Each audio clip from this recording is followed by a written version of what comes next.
ನಾನು ಸಕ್ಕರೆ ಹೆಚ್ಚು ತಿನ್ನೋದೇ ಇಲ್ಲ, ಆದ್ರೂ ನನಗೆ ಯಾಕೆ ಸಕ್ಕರೆ ಕಾಯಿಲೆ ಬಂತು, ಡಯಾಬಿಟಿಸ್ ನನಗೆ ಯಾಕೆ ಬಂತು ಡಾಕ್ಟ್ರೇ ಅಂತ ಹಲವಾರು ಜನ ಪ್ರತಿನಿತ್ಯ ಕೇಳ್ತಾ ಇರ್ತಾರೆ. ಈ ಡೌಟ್ ಅಂದ್ರೆ ಈ ಪ್ರಶ್ನೆ ನಿಮ್ಮ ಮನಸ್ಸಲ್ಲಿ ಅಥವಾ ನಿಮ್ಮ ಮನೆಯವರು ಯಾರ್ದಾರು ಮನಸ್ಸಲ್ಲಿ ಇದ್ರೆ ಈ ವಿಡಿಯೋ ನಿಮಗೆ ಮಾಡಿರುವಂಥದ್ದು. ನಾನೊಬ್ಬ ಕೀಲು ಮೂಳೆ ತಜ್ಞನಾಗಿ ಈ ಡಯಾಬಿಟಿಸ್ನ ಎಂಡ್ ಕಾಂಪ್ಲಿಕೇಶನ್ ಅನ್ನ ಪ್ರತಿದಿನ ನೋಡ್ತಾ ಇರ್ತೀನಿ. ಮಂಡಿ ನೋವು ಬೇಗ ವಾಸಿ ಆಗೋದೇ ಇಲ್ಲ, ಸಣ್ಣ ಗಾಯ ಆದ್ರೆ ಮೂಳೆ ಮುರಿದ್ರೆ ಬೇಗ ಕೂಡೋದಿಲ್ಲ, ಇನ್ಫೆಕ್ಷನ್ ಆಗುವಂತ ಸಾಧ್ಯತೆ ಇರುತ್ತೆ, ಕೈ ಕಾಲುಗಳಲ್ಲಿ ಉರಿ ಬರ್ತಾ ಇರುತ್ತೆ. ಇದೆಲ್ಲ ಡಯಾಬಿಟಿಸ್ ಬಂದ ನಂತರ ತೊಂದರೆ ಆಗಿ ಕಾಣಿಸ್ಕೊಳ್ಳುವಂಥದ್ದು. ಆದ್ರೆ ಡಯಾಬಿಟಿಸ್ ಯಾಕೆ ಬರುತ್ತೆ, ಬರ್ಬೇಕಾದ್ರೆ ಏನಾದ್ರೂ ಮುನ್ಸೂಚನೆ ಕೊಡುತ್ತಾ? 5 ಮುಖ್ಯ ಸೂಚನೆಗಳು, ರಹಸ್ಯ ಸೂಚನೆಗಳು ಯಾವುದು, ಅದನ್ನ ನಾವು ಹೇಗೆ ತಡೆಗಟ್ಟಬಹುದು, ಯಾವ ರೀತಿ ನಾವು ಅದನ್ನ ಸರಿಪಡಿಸ್ಕೊಳ್ಳಕ್ಕೆ, ಜೀವನ ಶೈಲಿಯಲ್ಲಿ ಏನ್ ಬದಲಾವಣೆ ಮಾಡ್ಕೊಳ್ಳಕ್ಕೆ ಸಾಧ್ಯ, ಅದೆಲ್ಲ ಅರ್ಥ ಆಗ್ಬೇಕು ಅಂದ್ರೆ ವಿಡಿಯೋನ ಕೊನೆ ತನಕ ನೋಡಿ. ನಮಸ್ಕಾರ, ನಾನು ನಿಮ್ಮ orthopaedic surgeon doctor Kishan Bhagwat.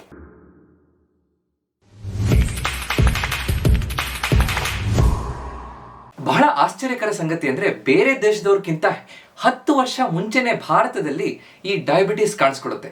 ಅಂದ್ರೆ ಆವರೇಜ್ ಏಜ್, ಯಾವ ವಯಸ್ಸಿನಲ್ಲಿ ಡಯಾಬಿಟಿಸ್ ಶುರುವಾಗುತ್ತೋ, ಬೇರೆ ದೇಶಗಳಲ್ಲಿ ಯಾವ ವಯಸ್ಸಲ್ಲಿ ಕಾಣಿಸ್ಕೊಳ್ಳುತ್ತೋ ಅದಕ್ಕಿಂತ 10 ವರ್ಷ ಮುಂಚೆನೆ ಭಾರತದವ್ರಿಗೆ ಕಾಣಿಸ್ಕೊಳ್ಳುತ್ತೆ ಅಂತ.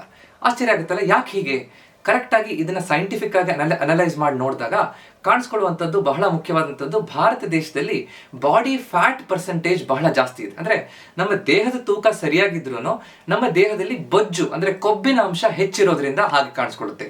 ಅದಕ್ಕಿಂತ ಮುಖ್ಯವಾಗಿ ಹೊಟ್ಟೆ ಬೊಜ್ಜು, ಬೆಲ್ಲಿ ಫ್ಯಾಟ್ ಹೆಚ್ಚಿರೋದ್ರಿಂದ ಡೈರೆಕ್ಟ್ ಆಗಿ ಹೊಟ್ಟೆಯಲ್ಲಿ ಬೊಜ್ಜಿತ್ತಂದ್ರೆ ಇನ್ಸುಲಿನ್ ರೆಸಿಸ್ಟೆನ್ಸ್ ಹೆಚ್ಚಾಗುತ್ತೆ, ಡಯಾಬಿಟಿಸ್ ಕಾಣಿಸ್ಕೊಳ್ಳುತ್ತೆ. ನಮ್ಮ ದೇಹದಲ್ಲಿ ಮಾಂಸಖಂಡಗಳು ಹೆಚ್ಚಿದ್ರೆ ಚೆನ್ನಾಗಿ ಅದು ಆ ಸಕ್ಕರೆಯನ್ನ ಸ್ಟೋರ್ ಮಾಡುತ್ತೆ, ಅದನ್ನ ಹಿಡಿದಿಡುತ್ತೆ, ಶೇಖರಣೆ ಮಾಡುತ್ತೆ. ಸೊ ಉದಾಹರಣೆಗೆ ಒಬ್ಬ 70 kg ವ್ಯಕ್ತಿ ಇದ್ದಾರೆ ಅಂತ ತಿಳ್ಕೊಳ್ಳಿ. ಅವನ ಒಳ್ಳೆ ಚೆನ್ನಾಗಿ ಮಾಂಸಖಂಡಗಳು ಆ ವ್ಯಕ್ತಿಯಲ್ಲಿ ಇತ್ತು ಅಂತಂದ್ರೆ ಸರಿಯಾದ ರೀತಿಯಲ್ಲಿ ಗ್ಲೂಕೋಸ್ ಮೆಟಬಾಲಿಸಮ್ ಆಗುತ್ತೆ, ಡಯಾಬಿಟಿಸ್ ಬರೋ ಸಾಧ್ಯತೆ ಕಡಿಮೆ. ಅದೇ ಹೊಟ್ಟೆ ಬೊಜ್ಜು ಹೆಚ್ಚಿರುವಂತ ಅದೇ 70 kg ವ್ಯಕ್ತಿಯಲ್ಲಿ ಡಯಾಬಿಟಿಸ್ ಬರುವಂತ ಸಾಧ್ಯತೆ ಹೆಚ್ಚು.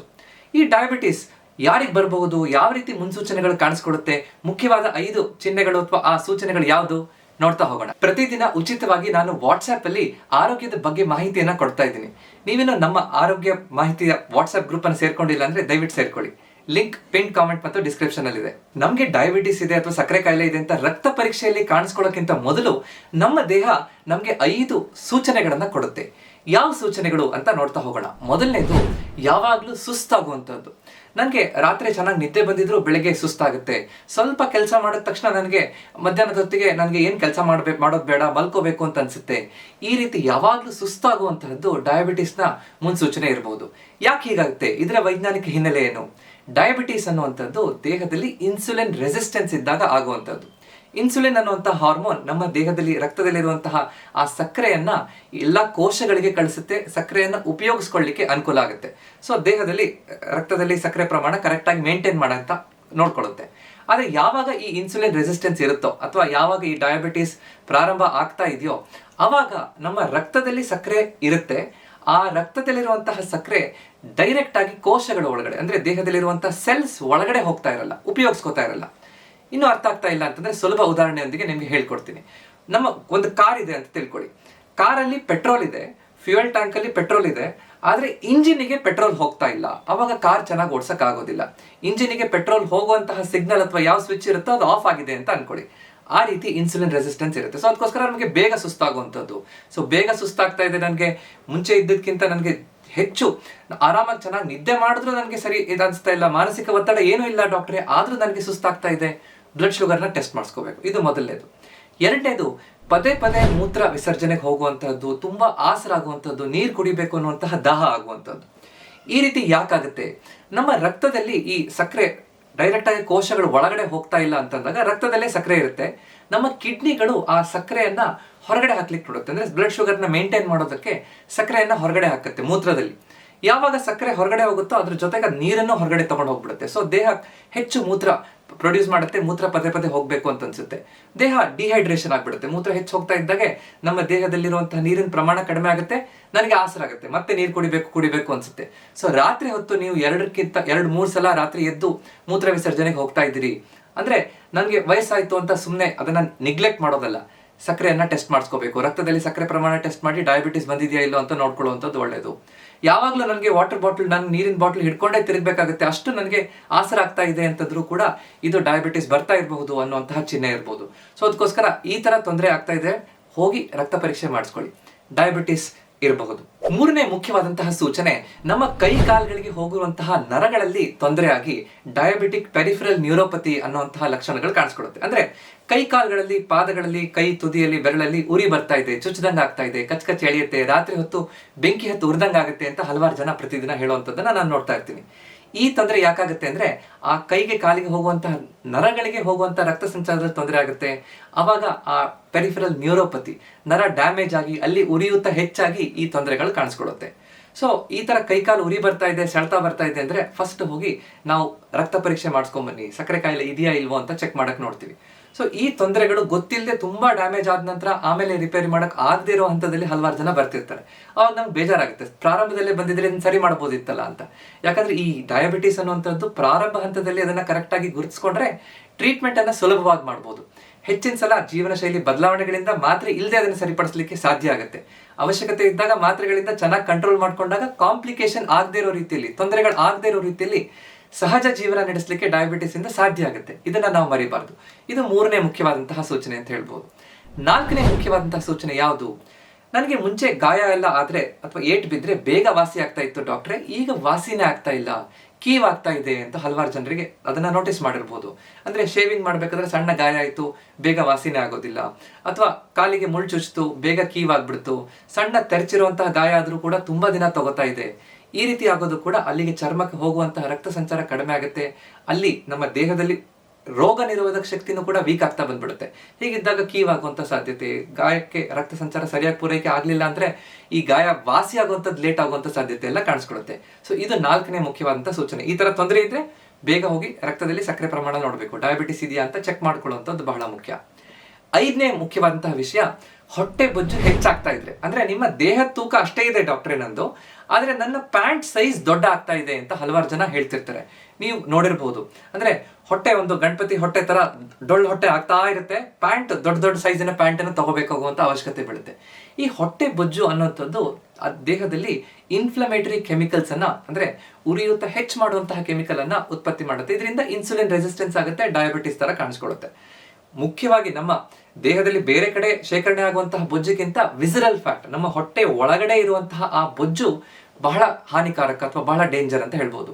ಸೊ ಅದಕ್ಕೋಸ್ಕರ ನಿಮಗೆ ಈ ರೀತಿ ಹೊಟ್ಟೆ ಬೊಜ್ಜು ಹೆಚ್ಚಾಗ್ತಾ ಇದೆ ಅಂತಂದ್ರೆ, ಮುಖ್ಯವಾಗಿ 35-40 ವರ್ಷ ಇದ್ದಾಗ ನಿಧಾನವಾಗಿ ನಮ್ಮ ದೇಹದಲ್ಲಿ ಮೆಟಬಾಲಿಸಮ್ ವ್ಯತ್ಯಾಸ ಆಗುತ್ತೆ, ಹೊಟ್ಟೆ ಬೊಜ್ಜು ಹೆಚ್ಚಾಗ್ತಾ ಹೋಗ್ಬಿಡುತ್ತೆ. ಅಂತವರು ಈ ಡಯಾಬಿಟಿಸ್ ರಿಸ್ಕಿಗೆ ಹೆಚ್ಚು ಹತ್ರ ಆಗ್ತಾ ಹೋಗ್ತಾರೆ. ಸೊ ಈ 5 ಲಕ್ಷಣಗಳು ಗೊತ್ತಾದ್ರೆ ಕರೆಕ್ಟ್ ಆಗಿ ನಾವು ಡಯಾಬಿಟಿಸ್ ಇದೆಯಾ ಇಲ್ಲ ಅಂತ ಚೆಕ್ ಮಾಡಿಸ್ಕೊಳ್ಳೋದು ಜಾಣತನ. ಇತ್ತೀಚಿನ ದಿನಗಳಲ್ಲಿ ಅದು ಭಾರತೀಯರಲ್ಲಿ ಈ ಸಕ್ಕರೆ ಕಾಯಿಲೆ ಹೆಚ್ಚಾಗ್ತಾ ಇರ್ಲಿಕ್ಕೆ ನಾವು ಮಾಡ್ತಾ ಇರುವಂತಹ ಮುಖ್ಯವಾದ 5 ತಪ್ಪುಗಳು ಕಾರಣ. ಯಾವುದು ಈ ತಪ್ಪುಗಳು?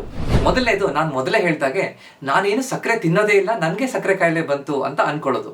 ನಾವು ಪ್ರತಿದಿನ ನಮ್ಮ ಆಹಾರದಲ್ಲಿ ಏನ್ ತಿಂತೀವಿ ಅಂತ ನೋಡಿದ್ರೆ, ಅನ್ನ, ಚಪಾತಿ, ಇಡ್ಲಿ, ದೋಸೆ ಎಲ್ಲದರಲ್ಲೂ ಕಾರ್ಬೋಹೈಡ್ರೇಟ್ಸ್ ಇರುತ್ತೆ. ನಾವು ತಿನ್ನುವಂತ ಹೆಚ್ಚಿನ ಆಹಾರಗಳಲ್ಲಿ, ಅದು ದಕ್ಷಿಣ ಭಾರತೀಯ ಆಹಾರ ಶೈಲಿಯಲ್ಲಿ ಹೆಚ್ಚು ಕಾರ್ಬೋಹೈಡ್ರೇಟ್ ಯುಕ್ತ ಆಹಾರ. ಎಲ್ಲ ಕಾರ್ಬೋಹೈಡ್ರೇಟ್ ಕೊನೆಗೆ ಗ್ಲೂಕೋಸ್ ಅಂದ್ರೆ ಸಕ್ಕರೆಯಾಗೆ ಅದು ಮಾರ್ಪಾಡಾಗುತ್ತೆ. ಸೊ ದೇಹದಲ್ಲಿ ಸಕ್ಕರೆ ಪ್ರಮಾಣ ಕರೆಕ್ಟ್ ಆಗಿ ನಾವು ಎಷ್ಟು ಮೇಂಟೈನ್ ಮಾಡಿದ್ರು ಅದು ಹೆಚ್ಚಾಗುವಂತಹ ಆ ರೀತಿ ಕಾಣಿಸ್ಕೊಡುತ್ತೆ. ಸೊ ಅದಕ್ಕೋಸ್ಕರ ನಮ್ಮ ಆಹಾರ ಪದ್ಧತಿಯನ್ನ ಕರೆಕ್ಟ್ ಆಗಿ ಮೇಂಟೈನ್ ಮಾಡಬೇಕು. ಸೊ ಅದು ಬಹಳ ಮುಖ್ಯವಾದಂತಹ ಮೊದಲನೇ ತಪ್ಪು. ಅಂದ್ರೆ ನಾವು ಸಕ್ಕರೆ ತಿಂತಾ ಇಲ್ಲ ಅಂತ ಅನ್ಕೊಳ್ಳೋದು ತಪ್ಪು, ನಮ್ಮ ಆಹಾರದಲ್ಲಿ ಎಲ್ಲೆಲ್ಲಿ ಸಕ್ಕರೆ ಇದೆ ಅಂತ ಗುರುತಿಸ್ಕೊಳ್ಳುವಂತಹದ್ದು ಜಾಣತನ. ಎರಡನೇ ತಪ್ಪು, ನಾವು ಬೆಳಿಗ್ಗೆ ತಿಂಡಿಯನ್ನ ಬಿಟ್ಬಿಡುವಂಥದ್ದು. ನನಗೆ ಸಕ್ಕರೆ ಕಾಯಿಲೆ, ನಾನು ಮೇಂಟೈನ್ ಮಾಡ್ತೀನಿ, ಬೆಳಗ್ಗೆ ಉಪವಾಸ ಮಾಡ್ತೀನಿ ಅಂತ ಅನ್ಕೊಳ್ಳುವಂಥದ್ದು ತಪ್ಪು. ಬೆಳಿಗ್ಗೆ ಎದ್ದ ತಕ್ಷಣ ನಮ್ಮ ದೇಹ ಫಾಸ್ಟಿಂಗ್ ಅಂದ್ರೆ ಆಹಾರ ತಗೊಳ್ಳದೆ ಉಪವಾಸದ ಸ್ಥಿತಿಯಲ್ಲಿರುತ್ತೆ. ಆವಾಗ ನಮ್ಗೆ ಕರೆಕ್ಟ್ ಆಗಿ ಆಹಾರ ತಗೊಂಡ್ರೆ ನಮ್ಮ ಮೆಟಬಾಲಿಸಮ್ ಚೆನ್ನಾಗಿ ಕೆಲಸ ಮಾಡುತ್ತೆ. ಬೆಳಿಗ್ಗೆ ನಾವು ಏನೋ ಆಹಾರ ತಗೊಳ್ಳದೆ ಲೇಟ್ ಆಗಿ ತಿಂಡಿ ತಿನ್ನೋದು ಅಥವಾ ತಿಂಡಿಯನ್ನ ಬಿಟ್ಬಿಡುವಂತಹದ್ದು ಹಲವಾರು ಜನರಲ್ಲಿ, ಅದು ಹೆಂಗಸರಲ್ಲಿ ಬಹಳ ಅಭ್ಯಾಸ ಇರುತ್ತೆ. ನಾನೆಲ್ಲ ಕೆಲಸ ಮುಗಿದ ಮೇಲೆ ಮಾಡ್ತೀನಿ, ಪೂಜೆ ಮುಗಿದ ಮೇಲೆ, ಸ್ನಾನ ಮುಗಿದು ಪೂಜೆ ಮುಗಿದ ಮೇಲೆ ತಿಂಡಿ ತಿಂತೀನಿ ಅಂತಿರ್ತಾರೆ. ಈ ತರ ಮಾಡೋದ್ರಿಂದ ನಮ್ಮ ದೇಹದಲ್ಲಿ ಹೊಟ್ಟೆ ಬೊಜ್ಜು ಹೆಚ್ಚಾಗುತ್ತೆ, ಈ ಡಯಾಬಿಟಿಸ್ ಬರುವಂತ ಸಾಧ್ಯತೆ ಹೆಚ್ಚಾಗ್ತಾ ಹೋಗುತ್ತೆ, ಅಥವಾ ಇದ್ರೆ ಬಹಳ ಅದು ಹಾನಿಕಾರಕ ಅಂತ ಹೇಳ್ತೀವಿ. ಅದು ಬಹಳ ಮುಖ್ಯ. ಮೂರನೇ ತಪ್ಪು, ಬೆಳಿಗ್ಗೆ ಎದ್ದ ತಕ್ಷಣ ನಾನು ವ್ಯಾಯಾಮ ಮಾಡ್ತೀರಾ, ನೀವು ವ್ಯಾಯಾಮ ಮಾಡಿದೀರಾ ಅಂತಂದ್ರೆ, ಹೌದು ಡಾಕ್ಟ್ರೆ ನಾನು ವಾಕಿಂಗ್ ಮಾಡಿದೀನಿ ಅಂತ ಹೇಳ್ತಿರ್ತಾರೆ. ಹೆಚ್ಚಿನ ಜನ ವಾಕಿಂಗ್ ಮಾಡೋದನ್ನ ಮಾತ್ರ ವ್ಯಾಯಾಮ ಅಂತ ಅನ್ಕೊಂಡಿದ್ದಾರೆ. ನಿಮ್ಗೆ ಎಷ್ಟು ಬೇಜಾರು ಬೇಕಾದ್ರೂ ಆಗ್ಬಹುದು, ಆದ್ರೆ ನಾನು ಒಂದು ಸತ್ಯವನ್ನು ಹೇಳ್ತೀನಿ, ಕೇವಲ ವಾಕಿಂಗ್ ಮಾಡುವಂತಹದ್ದು ವ್ಯಾಯಾಮ ಅಲ್ಲ. ವಾಕಿಂಗ್ ಖಂಡಿತ ಒಳ್ಳೇದು, ವಾಕಿಂಗ್ ಇಂದ ಹಲವಾರು ಲಾಭಗಳಿದೆ, ಅದ್ರ ಬಗ್ಗೆ ನಾನು ಹಲವಾರು ವಿಡಿಯೋಗಳು ಮಾಡಿದ್ದೀನಿ. ಆದ್ರೆ ಕೇವಲ ವಾಕಿಂಗ್ ಮಾಡುವಂತಹದ್ದು ಅದು ಕಾರ್ಡಿಯೋ ಎಕ್ಸರ್ಸೈಸ್. ನಮ್ಮ ದೇಹಕ್ಕೆ ಬೇಕಾಗಿರುವಂತಹ ಸ್ಟ್ರೆಂತ್ ಟ್ರೈನಿಂಗ್, ಅಂದ್ರೆ ನಮ್ಮ ಮಾಂಸಖಂಡಗಳನ್ನ ಗಟ್ಟಿ ಮಾಡ್ಕೊಳ್ಳಿಕ್ಕೆ ಮೂಳೆ ಮಾಂಸಖಂಡಗಳನ್ನ ಗಟ್ಟಿಯಾಗಿ ಇಟ್ಕೊಳ್ಳುವಂತಹ ವ್ಯಾಯಾಮಗಳನ್ನ ನಾವು ಮಾಡೋದನ್ನ ಮರಿತಾ ಇದೀವಿ. ಸ್ಟ್ರೆಂತ್ ಟ್ರೈನಿಂಗ್ ಮಾಡೋದ್ರಿಂದ ನಮ್ಮ ಮಾಂಸಖಂಡಗಳು ಗಟ್ಟಿಯಾಗುತ್ತೆ. ಮಾಂಸಖಂಡಗಳು ಇದ್ದಾಗ ನಮ್ಮ ದೇಹದಲ್ಲಿರುವಂತಹ ಸಕ್ಕರೆಯನ್ನ ಅದು ಖರ್ಚು ಮಾಡುತ್ತೆ. ಸೊ ಅದೇ ದೊಡ್ಡ ಮೆಡಿಸಿನ್. ಸ್ಟ್ರೆಂತ್ ಟ್ರೈನಿಂಗ್ ಅನ್ನ ಮಾಡಬೇಕು. 7 ದಿನ ವಾರದಲ್ಲಿ ವಾಕಿಂಗ್ ಮಾಡ್ತೀವಿ ಅಂದ್ರೂ ಕೂಡ 3 ರಿಂದ 4 ದಿನ ವಾರದಲ್ಲಿ ಸ್ಟ್ರೆಂತ್ ಟ್ರೈನಿಂಗ್ ಅನ್ನ ಮಾಡಬೇಕು. Body weight exercise. ನೀವೇನು ಡಂಬಲ್ಸ್ ಅನ್ನು ಎತ್ತಿ ಅಂತ ನಾನು ಹೇಳ್ತಾ ಇಲ್ಲ.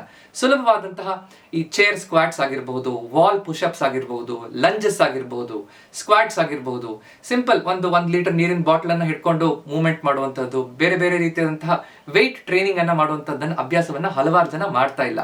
ಇದು ಮತ್ತೊಂದು ದೊಡ್ಡ ತಪ್ಪು. 4ನೇ ದೊಡ್ಡ ತಪ್ಪು, ಸರಿಯಾಗಿ ನಾವು ಆಹಾರ ತಗೊಳ್ಳಲ್ಲ ಅದೆಲ್ಲ ಆಯ್ತು. ರಾತ್ರಿ ಲೇಟ್ ಆಗಿ ಆಹಾರ ತಗೊಳ್ಳುವಂತಹದ್ದು ಬಹಳ ದೊಡ್ಡ ತಪ್ಪು. ಅಂದ್ರೆ ರಾತ್ರಿ ನಾವು ಊಟ ಮಾಡೋದೇ ಲೇಟ್ ಆಗ್ಬಿಡುತ್ತೆ. ನಮ್ ಕೆಲಸ ಇರುತ್ತೆ, ಮನೆಯಲ್ಲಿ ಬರೋದು ಲೇಟ್ ಆಗುತ್ತೆ, ಆಮೇಲೆ ಮನೆ ಕೆಲಸ ಎಲ್ಲ ಮುಗಿಸ್ಬೇಕು, ಟಿವಿ ನೋಡ್ಬೇಕು, ಮೊಬೈಲ್ ನೋಡ್ಬೇಕು, ಅವ್ರಿಗೆ ಫೋನ್ ಮಾಡ್ಬೇಕು, ಇವ್ರಿಗೆ ಫೋನ್ ಮಾಡ್ಬೇಕು, ಈ ಕೆಲಸ ಆ ಕೆಲಸ ಅಂತ ಹೇಳಿ ರಾತ್ರಿ ಮಲಗ್ಬೇಕಾದ್ರೆ 10-11 ಗಂಟೆ ಆಗುತ್ತೆ. ಊಟ 10-11 ಗಂಟೆ ಆ ಟೈಮಲ್ಲಿ ಮುಗಿಸ್ಕೊಂಡು ಮಲ್ಕೊಳ್ಳುವಂಥವ್ರು ಇರ್ತಾರೆ. ಸೊ ಈ ತರ ಮಾಡೋದು ಕೂಡ ನಮ್ಮ ದೇಹದಲ್ಲಿ ರಾತ್ರಿ ಹೊತ್ತು ಇನ್ಸುಲಿನ್ ಸೆನ್ಸಿಟಿವಿಟಿ ತುಂಬಾ ಕಡಿಮೆ ಇರುತ್ತೆ. ಸೊ ಆ ಸಮಯದಲ್ಲಿ ನಾವು ರಾತ್ರಿ ಅನ್ನ ಇರುವಂತಹ ಹೆಚ್ಚು ಆಹಾರ ತಗೊಂಡ್ಬಿಟ್ರೆ ಮತ್ತಷ್ಟು ಹೊಟ್ಟೆ ಬೊಜ್ಜು ಹೆಚ್ಚಾಗುತ್ತೆ, ಅಥವಾ ಡಯಾಬಿಟಿಸ್ ಅಲ್ಲಿ ಸಕ್ಕರೆ ಪ್ರಮಾಣ ಹೆಚ್ಚಾಗುತ್ತೆ. ಸೊ ರಾತ್ರಿ ಊಟ ಆದಷ್ಟು ಸಂಜೆ 8 ಗಂಟೆ ಒಳಗಡೆ ಮಾಡುವಂತಹ ಅಭ್ಯಾಸ ಇದ್ರೆ ಒಳ್ಳೆಯದು. ಸೂರ್ಯಾಸ್ತ ಆಗಿ 1 ರಿಂದ 2 ತಾಸು ಒಳಗಡೆ ಮಾಡ್ಬಿಟ್ರೆ ಡಯಾಬಿಟಿಸ್ ಇರೋರ್ಗೂ ಕೂಡ ಬಹಳ ಒಳ್ಳೆಯದು. ಇದನ್ನ ನಾವು ಕರೆಕ್ಟ್ ಅರ್ಥ ಮಾಡ್ಕೋಬೇಕು. ಸೊ ಇದು 4ನೇ ದೊಡ್ಡ ತಪ್ಪು ಹೆಚ್ಚಿನವ್ರು ಮಾಡ್ತಾ ಇರುವಂತದ್ದು. 5ನೇ ಮತ್ತು ಕೊನೆ ತಪ್ಪು, ಹೆಚ್ಚು ಮಾನಸಿಕ ಒತ್ತಡ, ನಿದ್ದೆ ಬರ್ತಾ ಇಲ್ಲ, ನಿದ್ದೆಗೆ ಹೆಚ್ಚು ಇಂಪಾರ್ಟೆನ್ಸ್ ಕೊಡ್ತಾ ಇಲ್ಲ, ಕೆಲಸ ಅಂತ ಹೇಳ್ಕೊಂಡು ನಮ್ಮ ದೇಹಕ್ಕೆ ರೆಸ್ಟ್ ಅನ್ನ ಕೊಡೋದನ್ನ, ಮನಸ್ಸಿಗೆ ಮತ್ತು ದೇಹಕ್ಕೆ ರೆಸ್ಟ್ ಅನ್ನ ಕೊಡೋದನ್ನ ನಾವು ಮರಿತಾ ಇದೀವಿ. ಈ ತಪ್ಪನ್ನ ಎಲ್ಲರೂ ಮಾಡೋದನ್ನ ಕಡಿಮೆ ಮಾಡ್ಕೊಂಡ್ರೆ ಅರ್ಧಕ್ಕಿಂತ ಹೆಚ್ಚು ಈ ಡಯಾಬಿಟೀಸ್ ಅನ್ನ ಕಂಟ್ರೋಲ್ ಮಾಡೋದು ಸುಲಭ ಆಗ್ಬಿಡುತ್ತೆ. ಅದಕ್ಕೋಸ್ಕರ ಸರಿಯಾದ ಸಮಯದಲ್ಲಿ ನಿದ್ದೆ ಮಾಡೋದು, 7 ರಿಂದ 8 ತಾಸು ದೇಹಕ್ಕೆ ರೆಸ್ಟ್ ಕೊಡುವಂತಹದ್ದು, ಮಾನಸಿಕ ಒತ್ತಡವನ್ನು ಕಡಿಮೆ ಮಾಡೋದು, ಇದೆಲ್ಲ ಕರೆಕ್ಟ್ ಆಗಿದ್ದಾಗ ಮಾತ್ರ ಡಯಾಬಿಟಿಸ್ ಕಂಟ್ರೋಲ್ ಸುಲಭ. ಈ ತರ ಮುನ್ಸೂಚನೆಗಳನ್ನ ನಾವು ನೆಗ್ಲೆಕ್ಟ್ ಮಾಡಿ, ಅಂದ್ರೆ ನಿರ್ಲಕ್ಷ್ಯ ಮಾಡ್ತಾ ಹೋದಾಗ ನಮ್ಮ ದೇಹದಲ್ಲಿ, ಈಗ ನಾನು ಹೇಗೆ ಹೇಳಿದೆ, ನಮ್ಮ ದೇಹದಲ್ಲಿರುವಂತಹ ಕೋಶಗಳು ಒಂದು ಲಾಕ್ ಆಗಿದ್ರೆ ಇನ್ಸುಲಿನ್ ಕೀ ಇದ್ದಾಗೆ. ಇನ್ಸುಲಿನ್ ಕೀ ಓಪನ್ ಮಾಡಿದಾಗ ಮಾತ್ರ ಸಕ್ಕರೆ ಆ ಕೋಶಗಳ ಒಳಗಡೆ ಹೋಗುತ್ತೆ. ಅಂದ್ರೆ ಆ ಲಾಕ್ ರಸ್ಟ್ ಆಗ್ತಾ ಬಂದ್ಬಿಡುತ್ತೆ ಅಂತ ತಿಳ್ಕೊಳ್ಳಿ. ಅಂದ್ರೆ ಕೀ ಆ ಲಾಕ್ ಅನ್ನ ಓಪನ್ ಮಾಡಕ್ ಆಗೋದಿಲ್ಲ. ಅವಾಗ ದೇಹದಲ್ಲಿ ಈ ಇನ್ಸುಲಿನ್ ರೆಸಿಸ್ಟೆನ್ಸ್ ಆಗುತ್ತೆ, ಡಯಾಬಿಟಿಸ್ ರೀತಿ ಕಾಣಿಸ್ಕೊಳ್ಳುತ್ತೆ. ಅದನ್ನ ನಾವು ಸರಿಯಾಗಿ ನೋಡ್ಕೊಳ್ಳಿಲ್ಲ, ಲಾಕ್ ಕೀಯನ್ನ ಸರಿ ಮಾಡ್ಕೊಳ್ಳಿಲ್ಲ ಸಮಯದಲ್ಲಿ ಅಂತಂದ್ರೆ ದೇಹ ಇನ್ನಷ್ಟು ಪ್ಯಾಂಕ್ರಿಯಾಸ್ ಅನ್ನುವಂತಹ ಗ್ರಂಥಿಯಲ್ಲಿ ಇನ್ನಷ್ಟು ಇನ್ಸುಲಿನ್ ಉತ್ಪತ್ತಿ ಮಾಡ್ಲಿಕ್ಕೆ ಪ್ರಾರಂಭ ಮಾಡುತ್ತೆ. ಇನ್ನಷ್ಟು ಲಾಕ್ ಅನ್ನ ನೋಡ್ತಾ ಇರುತ್ತೆ, ಕೀ ಓಪನ್ ಮಾಡ್ಲಿಕ್ಕೆ ಆಗತ್ತಾ ಅಂತ. ಆದ್ರೆ ಅದು ಆಗದೆ ಇದ್ದಾಗ ಒಂದು ಹಂತದಲ್ಲಿ ಅದು ಇರ್ರಿವರ್ಸಿಬಲ್ ಸ್ಟೇಜ್, ಅಂದ್ರೆ ಪ್ಯಾಂಕ್ರಿಯಾಸ್ ಅಲ್ಲಿ ಈ ಇನ್ಸುಲಿನ್ ಉತ್ಪತ್ತಿ ಬರ್ನ್ಔಟ್ ಆಗ್ಬಿಡುತ್ತೆ. ಅಂದ್ರೆ ಎಷ್ಟು ಮಾಡಿದ್ರು ಇದು ಸರಿ ಮಾಡ್ಕೋತಾ ಇಲ್ಲ ಈ ವ್ಯಕ್ತಿ ಅಂತ ಆ ಇನ್ಸುಲಿನ್ ಉತ್ಪತ್ತಿ ಕಡಿಮೆ ಆಗ್ತಾ ಹೋಗ್ಬಿಡುತ್ತೆ. ಅವಾಗ ಡಯಾಬಿಟಿಸ್ ಪರ್ಮನೆಂಟ್ ಆಗಿ ನಮ್ಮ ದೇಹಕ್ಕೆ ಕಾಡ್ತಾ ಬಂದ್ಬಿಡುತ್ತೆ. ಸೊ ಈ ರೀತಿ ಆಗದೆ ಇದ್ದ ಹಾಗೆ ನೋಡ್ಕೊಳ್ಳುವಂತದ್ದು ಬಹಳ ಮುಖ್ಯ. ಆ ಮುನ್ಸೂಚನೆ ಇರುವಂತಹ ಆ ಸಮಯದಲ್ಲೇ ನಾವು ಕರೆಕ್ಟ್ ಆಗಿ ಗುರುತಿಸ್ಕೊಂಡ್ರೆ ಖಂಡಿತವಾಗಿ ಇದನ್ನ ಹೆಚ್ಚು ತೊಂದರೆ ಇಲ್ಲದೆ ಅದನ್ನ ಮಾರ್ಪಾಡು ಮಾಡಿಕೊಂಡು ಸರಿಪಡಿಸ್ಕೊಳ್ಳಿಕ್ಕೆ ಸಾಧ್ಯ. ಜೀವನ ಶೈಲಿಯಲ್ಲಿ ಹಲವಾರು ವಿಧಾನಗಳನ್ನ, ಹಲವಾರು ಬದಲಾವಣೆಗಳನ್ನ ಮಾಡುವಂಥದ್ದು ಬಹಳ ಮುಖ್ಯ.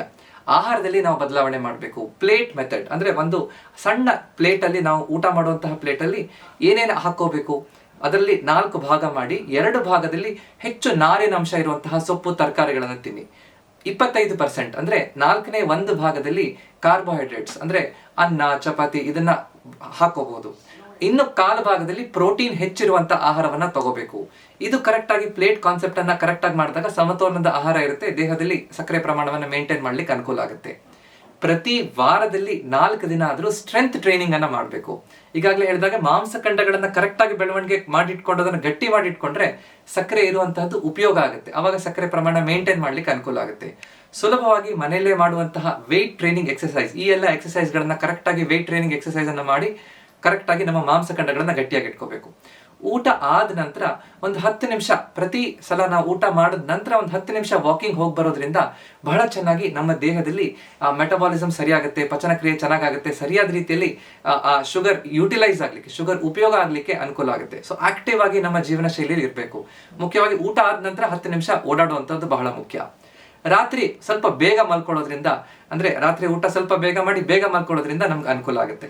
ಕೊನೆಯದಾಗಿ ಕರೆಕ್ಟ್ ಆಗಿ ಕಾಲಕ್ಕೆ ಡಾಕ್ಟರ್ ಹತ್ರ ಹೋಗಿ ವೈದ್ಯಕೀಯ ಚೆಕಪ್ ಅನ್ನ ಮಾಡ್ಕೊಳ್ಳೋದ್ರಿಂದ 40 ವರ್ಷದ ಒಳಗೆ ಎಷ್ಟು, 40 ವರ್ಷದ ನಂತರ ಎಷ್ಟು ಕರೆಕ್ಟ್ ಆಗಿ ಅರ್ಥ ಮಾಡ್ಕೋಬೇಕು. 40 ವರ್ಷದ ಮುಂಚೆ ವರ್ಷಕ್ಕೊಮ್ಮೆ ಆದ್ರೂ ನಾವು ಜನರಲ್ ಹೆಲ್ತ್ ಚೆಕಪ್ ಅನ್ನ ಮಾಡುವಂತದ್ದು ಬಹಳ ಮುಖ್ಯ. ಈ ತರ ಮುನ್ಸೂಚನೆಗಳು ಕಾಣಿಸ್ಕೊಂಡ್ರೆ ಆದಷ್ಟು ಬೇಗ ಹೋಗ್ಬೇಕು. ನಂತರ 40 ವರ್ಷದ ನಂತರ 6 ತಿಂಗಳಿಗೊಮ್ಮೆ ಆದ್ರೂ ಪ್ರಿವೆಂಟಿವ್ ಹೆಲ್ತ್ ಚೆಕಪ್ ಅನ್ನ ಮಾಡುವಂತದ್ದು ಬಹಳ ಮುಖ್ಯ. ಈ ರೀತಿ ಮಾಡ್ಕೊಂಡಾಗ ಸಣ್ಣ ಪ್ರಮಾಣದಲ್ಲಿ ಈ ತೊಂದರೆ ಇದ್ದಾಗ ಗುರುತಿಸ್ಕೊಂಡ್ರೆ ಬೇಗ ಅದನ್ನ ವಾಸಿ ಮಾಡ್ಕೋಬಹುದು. ಸೊ ಅದಕ್ಕೋಸ್ಕರ ನಮ್ಮ ಆಸ್ಪತ್ರೆಗಳಲ್ಲಿ ನಾವು ಈ ಕಾಯಿಲೆಗಳಿಗೆ ಟ್ರೀಟ್ಮೆಂಟ್ ಕೊಡ್ತೀವಿ, ಆದ್ರೆ ಮನೆಯಲ್ಲೇ ನಮ್ಮ ಜೀವನ ಶೈಲಿಯಲ್ಲಿ, ನಮ್ಮ ಆಹಾರದಲ್ಲಿ, ವ್ಯಾಯಾಮದಲ್ಲಿ ಕಾಯಿಲೆ ಬರ್ದೇ ಇರೋ ರೀತಿಯಲ್ಲಿ ನೀವೇ ನಿಮ್ಮ ದೇಹದ ಡಾಕ್ಟರ್ ಆಗಿ ನೀವು ಕಾಯಿಲೆ ಬರ್ದೇ ಇರೋ ರೀತಿಯಲ್ಲಿ ನೋಡ್ಕೋಬಹುದು. ಆಸ್ಪತ್ರೆಯಲ್ಲಿ ಟ್ರೀಟ್ಮೆಂಟ್, ಮನೆಯಲ್ಲಿ ಪ್ರಿವೆನ್ಷನ್. ಸೊ ಅದಕ್ಕೆ ನಿಮ್ಮ ಆರೋಗ್ಯ ನಿಮ್ಮ ಕೈಲಿದೆ ಅಂತ ನಾನು ಯಾವಾಗಲೂ ಹೇಳ್ತಾ ಇರ್ತೀನಿ. ಅಂದ್ರೆ ನೀವೇ ನಿಮ್ಮ ಆ ದೇಹದ ಡಾಕ್ಟರ್ ಆಗಿ ನೀವು ಕೆಲಸ ಮಾಡ್ಕೊಂಡ್ರೆ ಆಸ್ಪತ್ರೆಗೆ ಡಾಕ್ಟರ್ ಹತ್ರ ಹೋಗುವಂತ ಅವಶ್ಯಕತೆ ಇರೋದೇ ಇಲ್ಲ. ಸೊ ಇವತ್ತು ನಾವು ಯಾಕೆ ಈ ಭಾರತ ದೇಶದಲ್ಲಿ ಹೆಚ್ಚಿನ ಜನರಿಗೆ ಡಯಾಬಿಟಿಸ್ ಬರ್ತಾ ಇದೆ, ಯಾವ ಮುನ್ಸೂಚನೆಗಳಿರುತ್ತೆ, ಅದನ್ನ ಹೇಗೆ ಗುರುತಿಸಬೇಕು, ಅದು ಯಾಕೆ ಬರುತ್ತೆ, ಅದನ್ನ ಯಾವ ರೀತಿ ಜೀವನ ಶೈಲಿಯಲ್ಲಿ ಬದಲಾವಣೆ ಮಾಡ್ಕೋಬಹುದು, ಯಾವ ತಪ್ಪುಗಳನ್ನ ನಾವು ಮಾಡಬಾರ್ದು ಅಂತ ಕರೆಕ್ಟ್ ಅರ್ಥ ಮಾಡ್ಕೊಂಡಿದೀವಿ. ನಿಮ್ಮ ಜೀವನ ಶೈಲಿನ ನೀವು ಬದಲಾಯಿಸ್ಕೋಬೇಕು ಅಂತ ನಿಮ್ಗೆ ಇಷ್ಟ ಇದೆಯಾ? ಸುಲಭವಾಗಿ ಈ ಬ್ಯುಸಿ ಲೈಫಲ್ಲಿ ಯಾವುದೇ ಜಿಮ್ಮಿಗೆ ಹೋಗೋಕೆ ಟೈಮ್ ಇಲ್ಲ ಅಂದ್ರೂ ನನ್ನ ದೇಹ ತೂಕವನ್ನು ಕಡಿಮೆ ಮಾಡ್ಕೋಬೇಕು ಅಂತ ಹಲವಾರು ಜನ ಹೇಳ್ತಿರ್ತಾರೆ. ಇದಕ್ಕೋಸ್ಕರ 21 ದಿನದ ಸುಲಭ ವೆಯ್ಟ್ ಲಾಸ್ ಪ್ರೋಗ್ರಾಮ್ ಅನ್ನ ನಾನು ಪ್ರಾರಂಭ ಮಾಡಿದ್ದೀನಿ. ಹಲವಾರು ಜನ ನನಗೆ ಈ ಕೋರ್ಸ್ಗೆ ಸೇರಿದವರು ಒಳ್ಳೆ ಪಾಸಿಟಿವ್ ಫೀಡ್ಬ್ಯಾಕ್ ಅನ್ನ ಕೊಟ್ಟಿದ್ದಾರೆ. 10 kg ಕಡಿಮೆ ಆಯಿತು ಡಾಕ್ಟ್ರೆ, 8 kg ಕಡಿಮೆ ಆಯಿತು ಡಾಕ್ಟ್ರೆ ಅಂತ ನನಗೆ ಮೆಸೇಜ್ ಮಾಡ್ತಾ ಇರ್ತಾರೆ. ಸೊ ನೀವಿನ್ನೂ ಅದನ್ನ ಚೆಕ್ಔಟ್ ನೋಡಿಲ್ಲ ಅಂತಂದ್ರೆ ಡಿಸ್ಕ್ರಿಪ್ಷನ್ ಮತ್ತು ಪಿನ್ ಕಾಮೆಂಟ್ ಅಲ್ಲಿ ಕೊಟ್ಟಿರುವಂತಹ ಲಿಂಕ್ ಅನ್ನು ಒತ್ತಿ ದಯವಿಟ್ಟು ಅದಕ್ಕೆ ಸೇರ್ಕೊಳ್ಳಿ. ಈ ವಿಡಿಯೋ ನಿಮ್ಗೆ ಇಷ್ಟ ಆಯ್ತು ಅಂದ್ರೆ ದಯವಿಟ್ಟು ಈ ವಿಡಿಯೋನ ಲೈಕ್ ಮಾಡಿ. ಇದೇ ರೀತಿಯಂತ ಹೆಚ್ಚಿನ ವಿಡಿಯೋ ನೋಡ್ಬೇಕು ಅಂದ್ರೆ ನನ್ನ ಚಾನಲ್ನ ಸಬ್ಸ್ಕ್ರೈಬ್ ಮಾಡಿ. ಯಾಕಂದ್ರೆ ನಮ್ಮ ಆರೋಗ್ಯ ನಮ್ಮ ಕೈಲಿದೆ, ಸರಿಯಾಗಿ ಇಟ್ಕೊಳ್ಳುವಂತಹದ್ದು ನಮ್ಮ ಕರ್ತವ್ಯ. ನಮಸ್ಕಾರ.